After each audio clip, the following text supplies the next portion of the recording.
Today we're building a beautiful privacy screen, and of course we're using Western Red Cedar because nothing looks, feels, or smells quite like Western Red Cedar. Jim, take us through the design features. Well, we wanted to keep it contemporary and very simple. We also looked at the site and decided to orientate the cladding in a horizontal fashion. And to add further visual interest, we're going to vary the size of the 1x4 cladding just to make it pop. Nice. Another great thing about this design is that it's very adaptable. So we're using 5 panels here, but you could just as easily use 1 or 2 as a simple space divider on your patio. We're also building this much like a fence separating 2 yards, which means we consulted with our neighbors first to make sure everyone was on board with the location and design of the structure. And now that we've done that, Jim, what is the first step? We need to lay it out and make sure we know exactly where this fence is going. Great. Let's get started.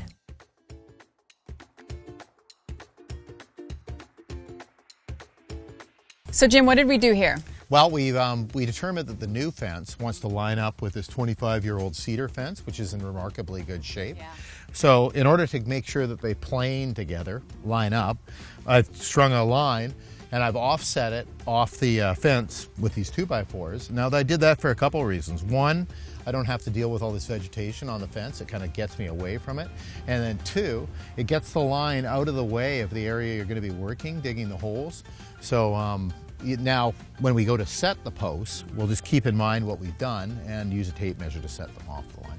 One key thing to remember is before you start digging, you want to know what's in the ground. So that could entail a call to your gas, your electric provider, or often there's a call before you dig number, just one call that deals with all that. The point being is you want to know what's under there before you put a spade in the ground. Right. And once you got the all clear, it's all about digging the holes, and that's pretty labor intensive. Yes. Do you have any pro tips for all those pesky roots? Yeah, we tend to put a really aggressive blade into a reciprocal saw, and once it's kind of cleaned up, we deal with them that way. Good to know. And so what's the next step? Next step is to erect some posts. Okay. So Jim, what's the rule of thumb when it comes to how deep you dig your holes? Well, there's 2 factors to consider. One is you take whatever your desired height of fence is. Ours is 6 feet. You take 1/3 of that, and that tells you how deep in the ground to go, which tells us 2 feet. So we've ordered 8-foot 4x4s for that purpose. The other factor is the frost line in your area. That varies no matter where you are in the world. Ours happens to be 18 inches. So that's telling us that we want to be below 18 inches to avoid frost heave. So it's telling us we want to be between 18 and 24 inches. Good to know. And I noticed you just put little pink marks on your shovels. What's that for? Yeah, we just do that so we don't have to pull out our tapes all the time and check the depth of a hole. That's 24 inches. So Jim, what are we doing with this gravel and this rock? Well, we're going to throw the gravel in the hole. The principle being is it keeps the moisture from wicking up into the bottom of the cedar post. Then we tamp down the gravel, we place the rock in there, and we put the post on top of the rock. Ah, okay. Okay, so now we're going to brace this last post. As you can see, the material that we've been using for the bracing as we've been working our way down is material that will actually clad the fence with in the end. We're doing that because we're looking for 0 waste on this project. Another green feature to keep in mind is that wood such as Western Red Cedar uses the smallest carbon footprint than any other building material, so it's a choice you can feel good about. That's right. So show us how to brace this. Okay, so first off, this stick, or this piece, has been cut with the spacing of these posts in mind. We've used it all the way down the line to set the spacing. So we'd lay that down. There it is. We're pretty close with this post anyway. Lay that down. And then this, which we have the advantage of already having it attached to the rest of it, we've marked with a line level up from here. All right. So there, we're pretty close there. Okay, so we've got the brace in the bottom here. We've got this top brace. Right. Now we're going to kick the post into position and screw it. We're going to be using temporarily screw it. In this case, with this project, we're using stainless steel fasteners, screws and nails, because they don't corrode, they don't stain the wood, they're perfect for outdoor projects. Good to know.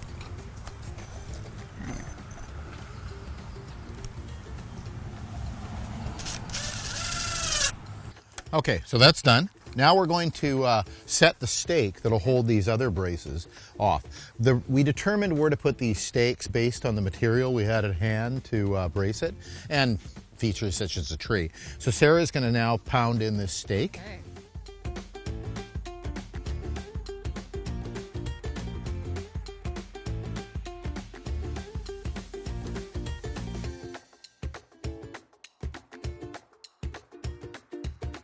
Okay, so now we're braced, we're plumb, we're right where we want to be.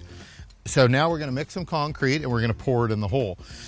When we do this, you still want to be fairly gentle because even though it's braced, you could dislodge it. So just, you know, use your discretion on this thing. So we're going to go off and we're going to mix some concrete right now.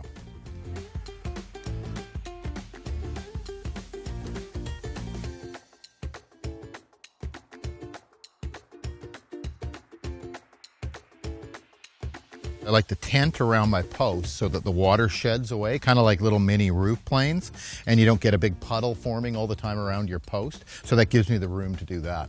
Another thing about this concrete too is when you're mixing it like this, always make sure you wear the proper eyewear and wear gloves because it's a caustic material and you got to be careful. Next is we're going to come back tomorrow after everything dries up and we're going to take off the braces and cut the post to length. Okay, looking forward to it.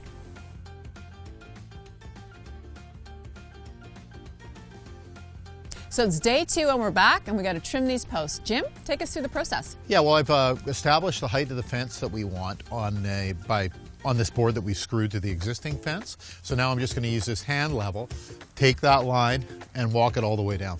So how can I help? You can help after I mark this first Okay. one. So first we go like this. Get the bubble in the right spot. Where are we here? There we go. Bubble trouble. Okay. Okay, so we've got that mark. Now you're going to hold this level on that mark.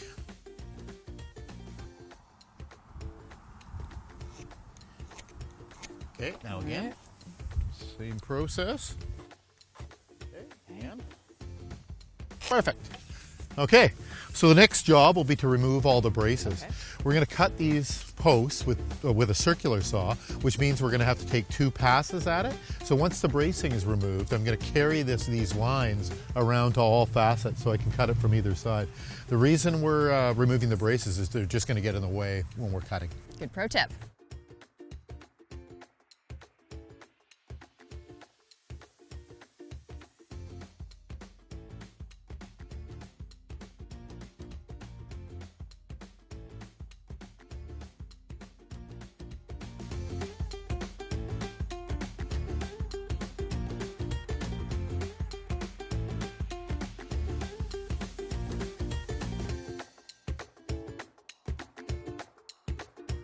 So the posts are all cut. What are we doing now, Jim? Well, now we're going to put 2x6 top cap on all the 4x4s here, running the full length. We're using 2x6 because it's just a great dimension for this job. We probably use more 2x6 than any other dimension in our exterior projects because we use tons and tons of it for decking. Looks great, lasts a long, long time. I've got a deck just around the corner actually here that's been down for 30 years and it still looks good. That's right, and not only do Western Red Cedar products look great, but they're naturally resistant to rot, decay, and insects, which makes them ideal for all your outdoor projects. That's for sure. Tell us about the joint here. So that joint is a scarf joint. It's a 30-degree scarf joint, and that's just what we kind of like to use. It's a joint that performs well inside and outside. We're going to, obviously, the next one will have the same 30 degrees on it, and it'll run the length.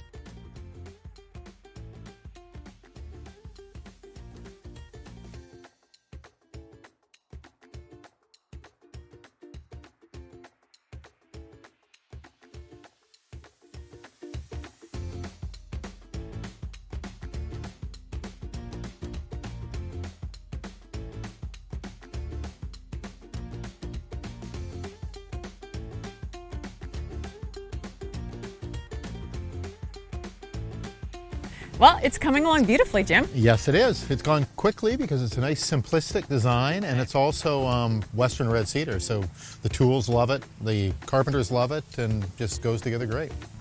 So we're installing the stops now. Yes, we're installing the stops. So they're 1x2s. They're cut to length. The bottom represents the bottom of the fence. So we'll mount them by butting them right up here and keeping them about 1/8 off the back side. And then we'll screw them in and away we go. And then we'll be mounting the horizontal boards into them. Okay. So Jim's going to demonstrate that for us, but for more detailed instructions, you can go to realcedar.com for free downloadable building plans.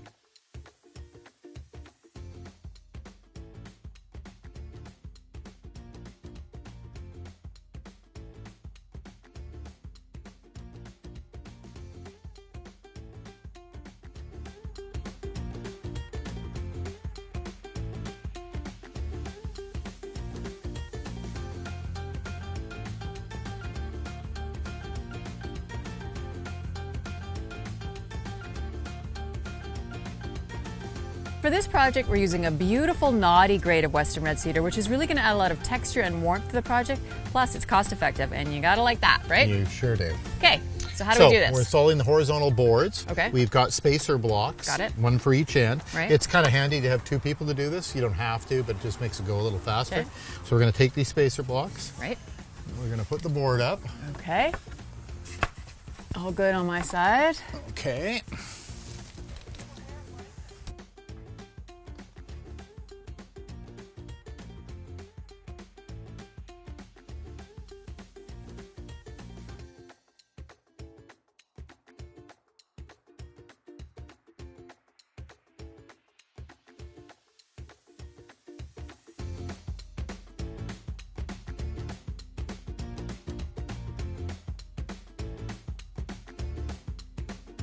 Okay, we're almost done. We're just going to add the stops on this side of the fence. Jim, tell us right. about that. So these stops are designed to, if these boards aren't perfect, if they're a little short or or the ends are a bit rough, whatever, these will hide them. It'll also hide the fasteners as well.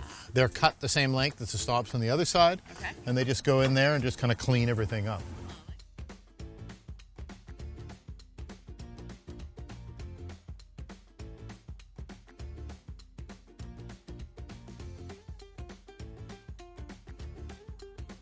Jim, I love it. It looks great. Yeah, I think it turned out real well. And I love the tonal range of the Western Red Cedar. It's so beautiful. It is a lovely product. And the spacing between the slats makes it integrate with the greenery on both properties. It's beautiful. I think so. And the horizontal orientation elongates the yard. It works perfectly. Now for this project, we're just going to let it weather naturally, eventually turning a beautiful silvery patina. But it's good to know that Western Red Cedar is pitch and resin free, which means it accepts and holds a wide range of finishes beautifully. The homeowners are going to love this fence. I think they're going to be very yeah. pleased. Okay. Very pleased.